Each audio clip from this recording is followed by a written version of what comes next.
السلام عليكم ورحمة الله وبركاته. أهلا بكم في قناة بنات ماما أمل. النهاردة يا حبايبي هنعملوا مع بعض الشنطة الجميلة دي اللي انتوا شايفينها، اللي هي بتنفع في أغراض متعددة. يعني ممكن تبقى شنطة لابنك في الحضانة أو في المدرسة، يروح بها الدروس ماشي، ياخدها ويروح بها النادي يحط فيها أدواته. لو رايحين على البحر أو رايحين رحلة ممكن تستخدموها. يعني هي في كل حاجة هتلاقيها هتستخدميها، يعني هتستخدميها. هي متينة يعني تغسليها بسهولة في الغسالة، زيها زي أي لبس تحطيه في الغسالة، ما بتقولش حاجة يعني. بتستخدمي لها الخيط اللي يعجبك بقى، ممكن خيط مكرمية مصري، ممكن خيط مكرمية فرنساوي بس تعمليه على فتلتين، ممكن قطن بس برضو تجوزيه على فتلتين، السلسلة ماشي، خيط الكليم ماشي، اللي يعجبك. وليها ظهر، هي بتتشال طبعا بسهولة على الظهر كده، وليها ايد برضو لو حب يمسكها في ايديه. وجميلة خالص، يعني مش هتكلفك حاجة جنب الأسعار اللي انت بتشوفها في السوق. يلا بينا يا حبايبي، هنبدأ بسم الله. هنعمل سلسلة بالقاعدة بتاعت الشنطة حسب عدد من السلاسل، حسب المقاس اللي انت عايزاه. هنشتغل، انا استخدمت طبعا إبرة رقم 3.5. دايما في الشنط بتحتاجي إبرة أقل من المعتاد، يعني عشان تبقى الغرز متماسكة وصلبة نفسها كده، تبقى ناشفة يعني. هنشتغل في كل غرزة غرزة حشو. طبعا انا ما قلت لكمش على المقاس، لان المقاس انا هنقوله بعد ما نشتغل السطر الاول، هو اللي بيحدد لي المقاس. السلسلة احيانا بتخدعنا وممكن تلاقيها اكبر او اصغر من المقاس اللي احنا عايزينه. فانا هنشتغل عدد من السلاسل اطول من اللي انا عايزاه كمان، وبعدين نشتغل عليها السطر الاول زي ما انتوا شايفين كده، وبعدين نقيس. لو لقيته زيادة عن ما انا عايزة افكه اهو. وطبعا لازم يبقى بالزيادة عشان افك الزيادة اللي انا فكيت الزيادة طبعا، وهقيسه معاكم اهو. لقيته 22 سنتي. لو انت عايزة اكبر شوية ابقي زودي لحد 25 سنتي عشان تبقى معقولة يعني. هنشتغل بقى، انا هنشتغل مستطيل عادي خالص. هنعمل غرزة سلسلة ونرتفع للسطر اللي بعده، لان دي غرزة حشو، الارتفاع بتاعها بيبقى سلسلة بس. هنشتغل فوق كل غرزة حشو غرزة حشو، او يعني ما بين الفراغات، يعني مش فوقيها هي طبعا اهو. هنشتغل غرزة حشو في كل فتحة من تقابلني، وهكذا هنرتفع بالقاعدة لحد ما نوصل للعرض اللي احنا عايزينه. احنا هنعمل عرضها 8 سنتي، وهي كده بتبقى في المعقول. هنرتفع هنرتفع عدد سلاسل اهو، عدد من الغرز يعني او السطور اهو. عملتها وخلصتها، فاضل الغرزة الاخيرة اهو في السطر هنشتغلها، وبعدين نرتفع غرزة سلسلة عشان نخش في السطر اللي بعد كده اهو. وهنشتغل بقى حوالين المستطيل دوت سير داير كده. دخلت اول غرزة وعملت غرزة حشو، بعد ما عملت السلسلة عملت غرزة حشو، وهخش في نفس الغرزة واعمل غرزة حشو. يبقى انا في الاركان هنعمل غرزة تزايد اللي انا هخش فيها مرتين. هخش بعد كده في كل فتحة تقابلني واعمل غرزة حشو واحدة بس.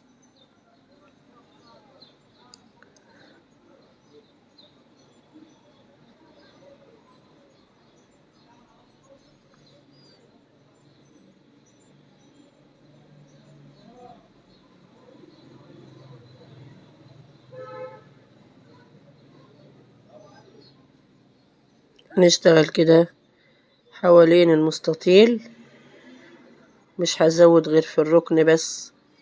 اخش في الغرزة اللي في الركن ديت مرتين، يعني هعمل غرزة تزايد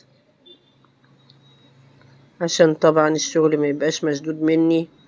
دايما الغرزة لما يكون في مستطيل، الغرزة اللي في الزاوية ديت لو عملتها واحدة بس بتبقى مشدودة وبتبقى شادة الشغل من بدايته، فبنعمل فيها غرزة تزايد. اهي دخلت مرة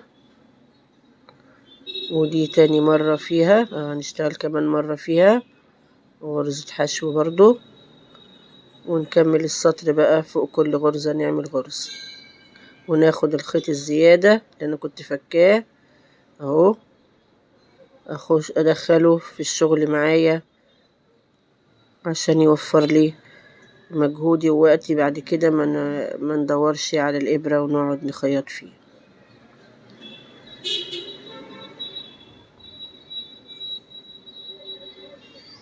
الشنطة دي عملية جدا وبتتغسل بمنتهى السهولة، ومهما يكون لونها فاتحة أو غامقة ما يهمكيش، زيها زي الملابس بالظبط، بتغسليها في الغسالة.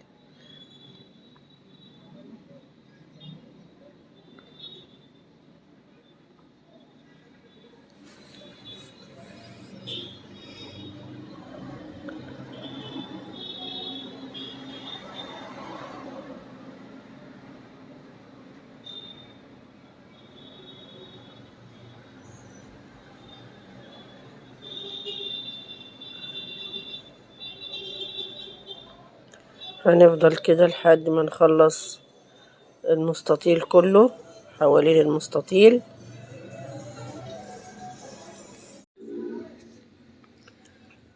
هنكمل بقى بقية المستطيل بالشكل ده.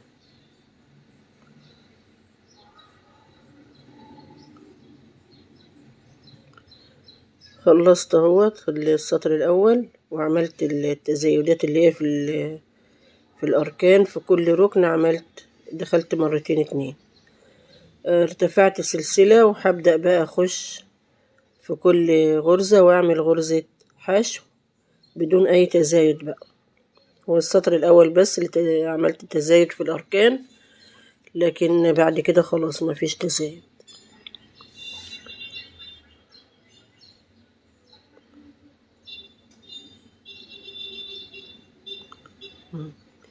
بنخش من تحت السلسلة كده الحلقتين، وأعمل غرزة حشو من تحت الحلقتين.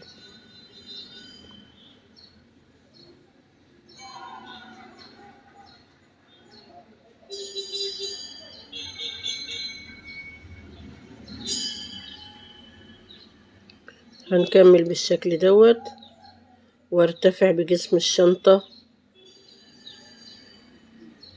لحد ما نيجي هنعمل فيها لون تاني يعني، وهوريكم ازاي نشبكها. في كل غرزة بنعمل غرزة حشو.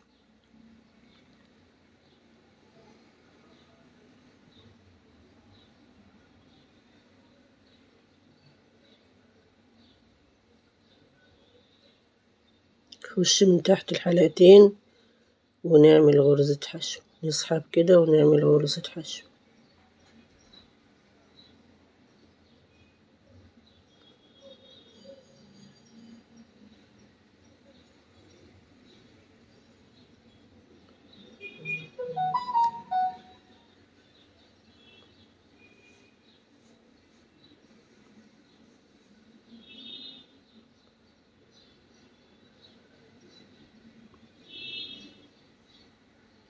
طبعا اللي قدامنا ده وش الشغل، وهنكمل بقى كده.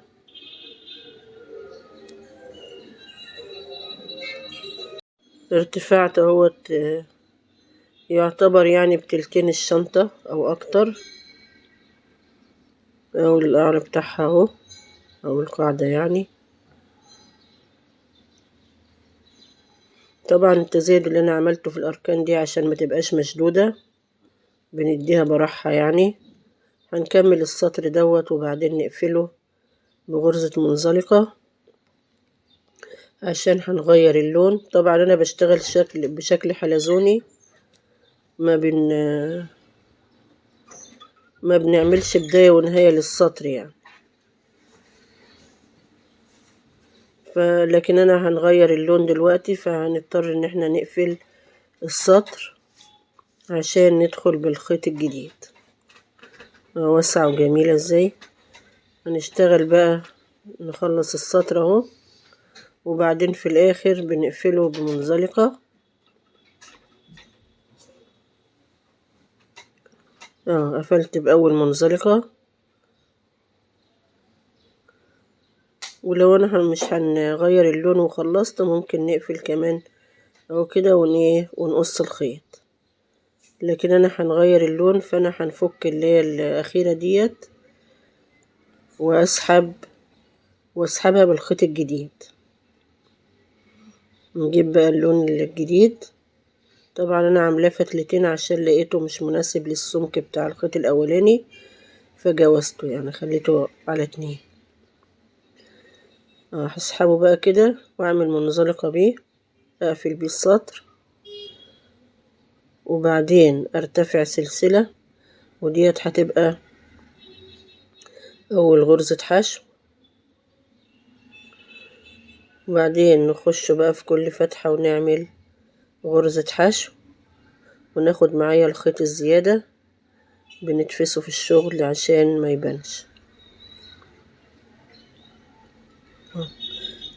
سواء الخيط القديم او الجديد بناخده معايا، الجزء الزيادة بناخده معايا.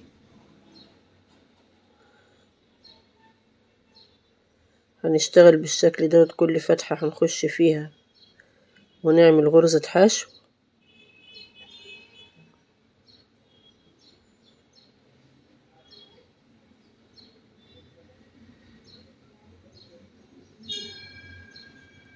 طبعا هنا مش باينة قوي، بس هي ايه، هنشد بس الخيط ده كده اللي هو الاولاني دوت نشده، وفي الاخر بقى هنخش فيها لما اخلص السطر، فمش هتبان اللي هي في ارتفاع ما بين السطر ده والسطر ده يعني. هنشتغل سطرين 2 بس باللون النبيتي دوت.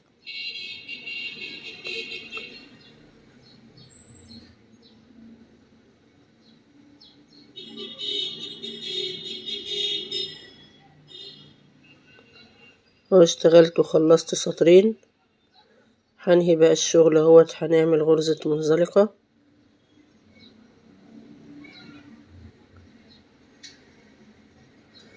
هخش اسحب غرزة منزلقة، وبعدين هقص الخيط بقى كده. خلصنا نقص الخيط.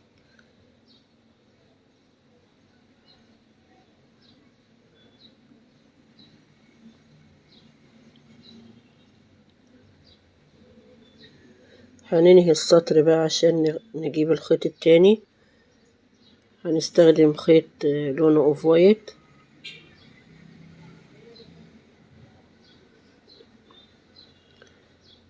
هنسحب الشغل ندخله في قلب السلسلة، الخيط يعني ندخله في قلب السلسلة ديت.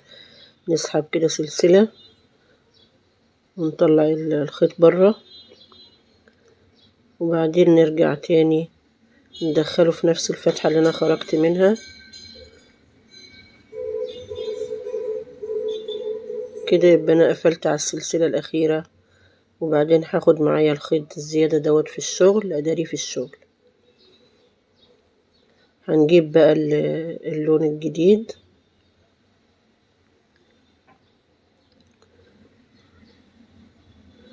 هنخش ناخد غرزة تثبيت او اهي، وتعتبر ديت اول غرزة حشو. وبعدين نخش في كل فتحة ونعمل غرزة حشو.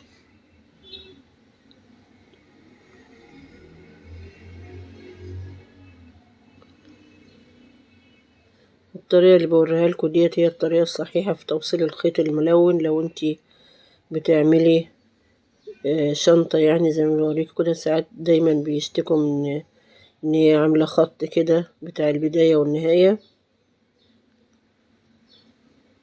هو من الافضل ما نعملهاش بداية ونهاية في الشغل الا اذا انا هنغير الخيط ونغيره بالطريقة دي.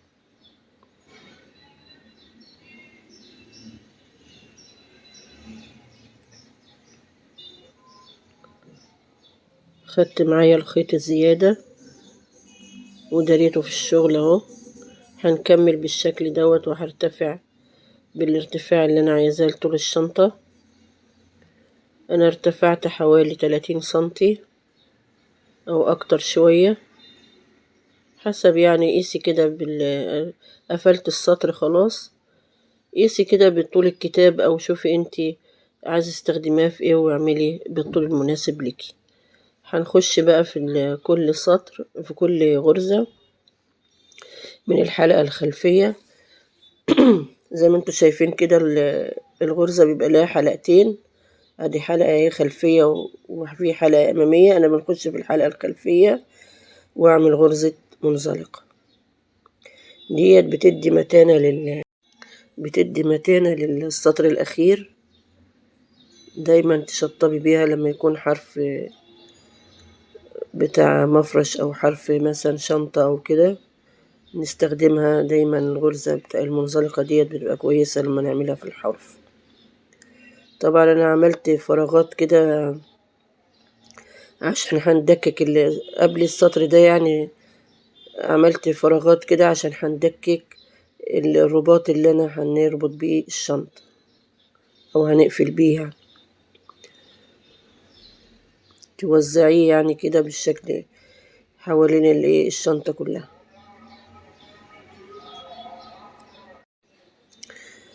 هنشتغل كده في كل غرزة منزلقة سلسلة يعني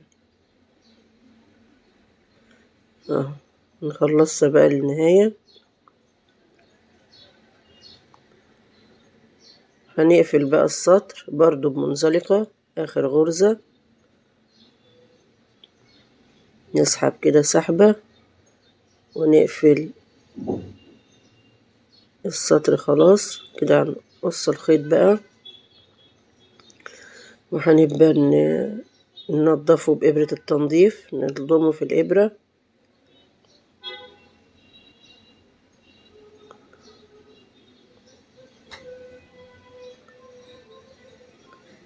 هنسحبه لجوه طبعا.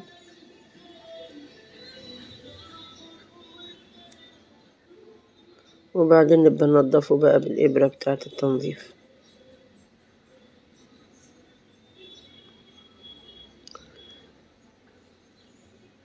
ادي دككت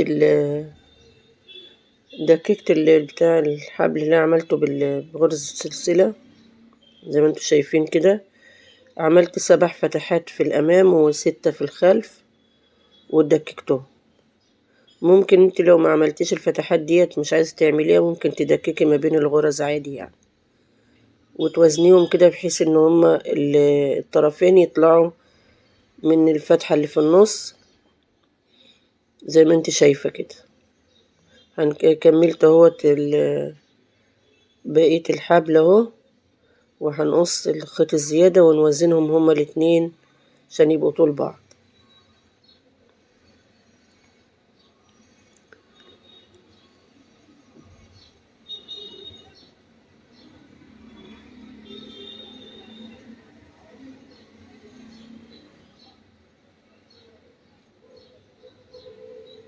بنعمل حساب ان هو هنعمل فيونكة يبقى الحبل يعني ايه في المعقول، طويل قوي ولا قصير قوي.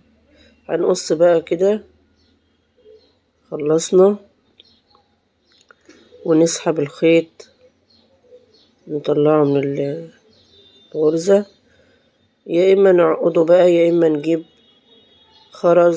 خرزة كده كبيرة ونلضمها وبرضو نعقده من على الحرف. هنوازن بقى كده بحيث ان الطرفين يبقوا طول بعض.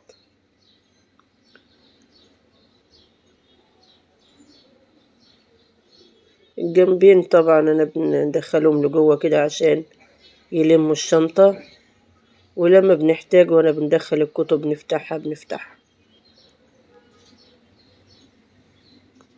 ممكن لو انت عايزة الشنطة بالشكل دوت من غير القلاب اللي انا هنعمله، ممكن تعمليه كده برضو، تكتفي بكده وتعملي لها الايد يعني.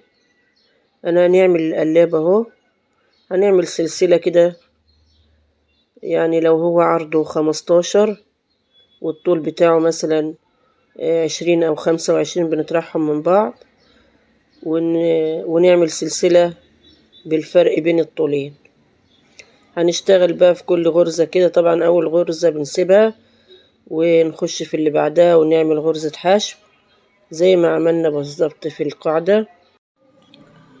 لو حابة تعملي القلاب اعمليه، مش حابة خلاص يعني. هنخش في كل غرزة كده ونعمل غرزة حشو زي ما انت شايفة كده لحد نهاية السطر.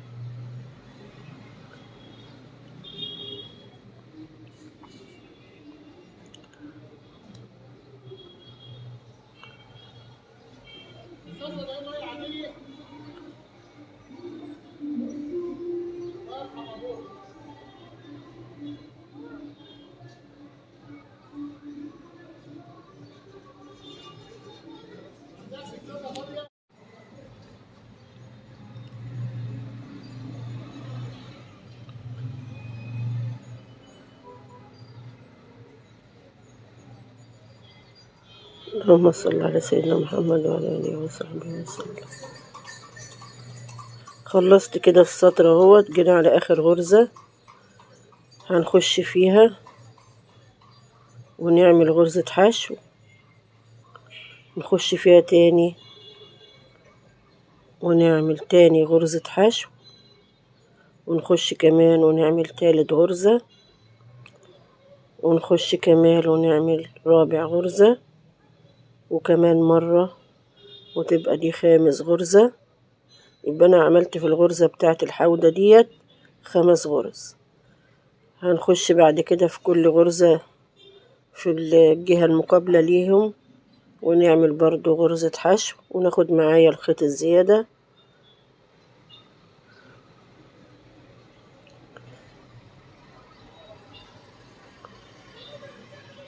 يبقى أنا عملت 5 غرز في الحودة بتاعت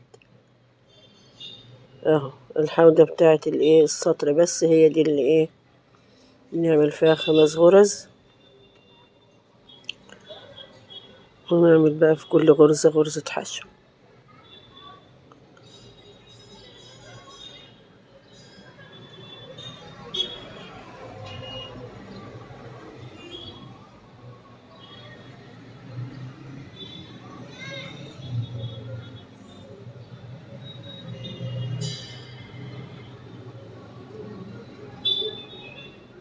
نشتغل بقى في آخر غرزة، آخر غرزة نشتغل فيها مننساهاش. هناخد سلسلة ارتفاع وندير الشغل بتاعي. يبقى أنا بنعمل التزايد من ناحية واحدة بس اللي هي في الحودة التانية بس، لكن هنا مش عايزة تزايد. هخش بقى الغرزة اللي أول غرزة وأعمل حشو، وهكذا هخش في كل غرزة وأعمل غرزة حشو.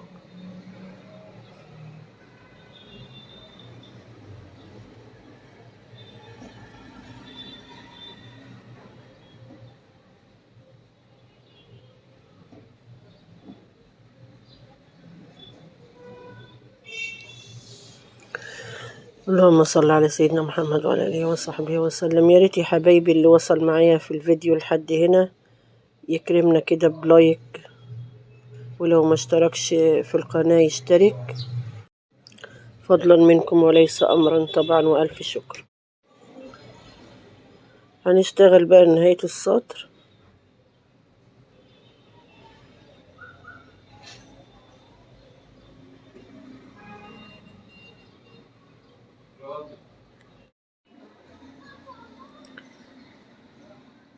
جينا لنهاية السطر بقى اهو. الغرزة دي هخش فيها مرتين، اللي هي الخمس غرز اللي كنت عاملاهم. اول غرزة فيهم او اول فراغ يعني هيقابلني فيهم هخش مرتين، ادي كده دخلت مرتين. التاني هخش مرة واحدة. التالت اخش فيه مرتين، ادي مرة ادي التانية. الرابع اخش فيه مرة واحدة، والخامس هخش فيه مرتين. يبقى كده انا بنزود في واحد والتاني لأ، يبقى كده زودت في واحد وتلاتة وخمسة.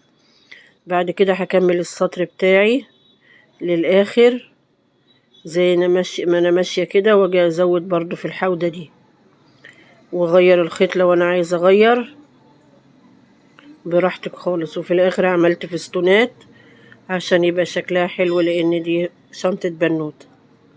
دلوقتي هنعمل بقى اليد بتاعت الشنطة من ورا.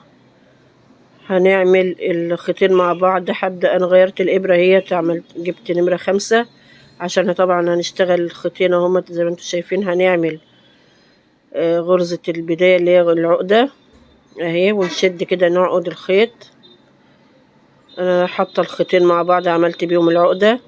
هنفكهم من بعض بقى. بعد ما عملت العقدة هنفك كل خيط لوحده. الابيض هلفه على صبعي، والكشمير هخليه في ايدي من تحت بين صوابعي. هنعمل لفة بالكشمير واسحب بالابيض. شايفين طريقة اللفة عاملة ازاي؟ باخدها بوش الابرة اهو، عكس اللفة التانية كنت باخدها بضهر الابرة، لا دي بناخدها بوش الابرة كده اهو، زي ما يكون معلقة بنغرف بيها كده اهو. وما نشدش اللفة اوي، بنرفعها زي بارتفاع السلسلة بالظبط عشان يبقوا الاتنين طول واحد اهو. الخيط بين صوابع اهو تحت. شوفوا اللفة اهي، بالملون باخد اللفة وبالابيض بسحب الخيط اهو. باخد اللفة واسحب الخيط بالابيض وهكذا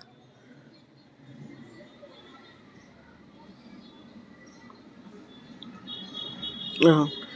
بين صوابع اهو الخيط، والتاني ملفوف على صبعي اهو. نشتغل بالطريقة ديت بالطول اللي احنا عايزينه، وبعدين نحطه في الحلقة اللي انتوا شايفين انا خيطتها اهيت بنفس الخيط. عايزين تجيبوا الحلقات اللي هي سهلة الفتح ماشي، بس دي متينة يعني كويسة عشان الولد ما يفكهاش او البنت تفكها يعني، لانها بتبقى سهلة الفتح اهو بالشكل دوت. وبعدين احطه بالطول اللي احنا عايزينه حسب حجم ابنك بقى.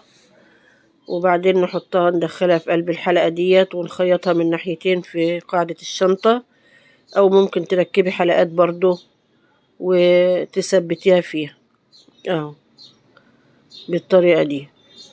نطول بقى بالطول اللي احنا عايزينه لحد تحت، لحد القاعدة من تحت كده. خلصنا الشنطة هي زي ما انتوا شايفين، وركبت لها القفل دوت بيتباع عند محلات الخيوط.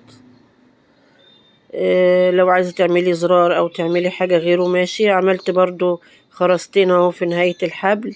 والشنطة هي جميلة، يا رب تكون عجبتكم وتنفذوها. ويا رب بقى في الاخر كده تدونا لايك لو عجبتكم الفكرة. والسلام عليكم ورحمة الله وبركاته. شيروا لاصحابكم بقى. يلا مع السلامة.